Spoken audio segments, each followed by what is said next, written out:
So, hey everyone, I'm Dan Rockwell, and I'm having a conversation with a fellow who, in the spring of 1984, was fired. He was the director of marketing for Parker Brothers Toy and Game Company in Massachusetts. And you might think, well, boy, that's pretty sad. This guy doesn't have much of a future. But actually, he did build a future after that and did survive. I'm anxious to chat with Doug Conant, who, the last I heard, had been the chairman of the board for Avon. You've been the CEO of Campbell's Soup. I mean, you've been all over the place. And now he has a book out called The Blueprint, and I'm excited to chat with him about that. So welcome, Doug. Thank you, Dan.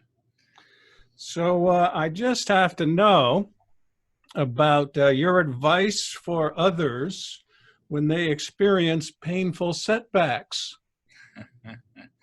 Well, I don't wish them on anybody, but we, as you and I have discussed in the past, we all go through them. We all have our crucible moments.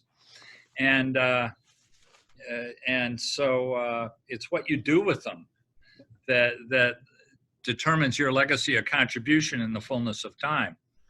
I indeed was fired in the spring of 1984, and I can remember it as if it was yesterday. The receptionist sent me up to the senior vice president of marketing's office. He said, "Doug, your job's been eliminated.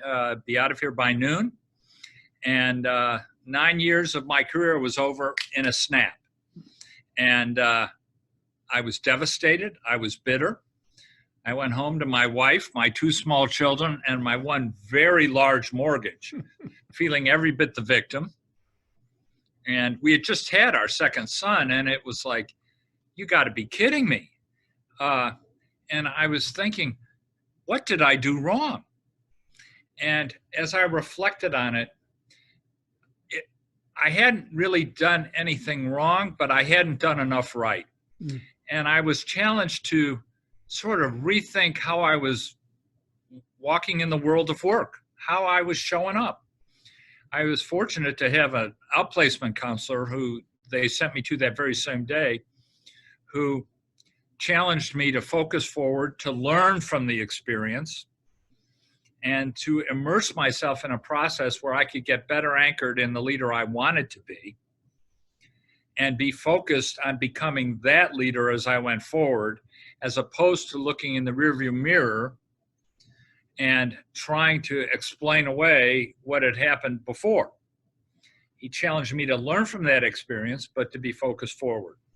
So how are you different because of that experience in 1984? And I know the book sort of builds on, the journey begins, but, how are you, just talk to me about how you're different.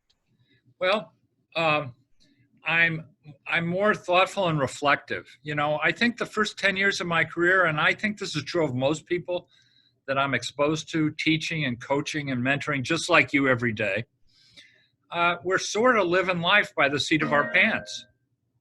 We're just showing up. We're all swamped.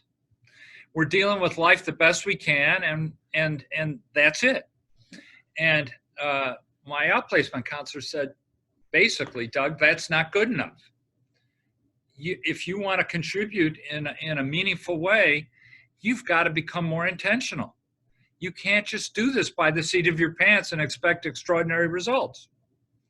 Now, as I've gone on, I've learned seat of the pants work never ends. We all have to do it every day just to get through the day.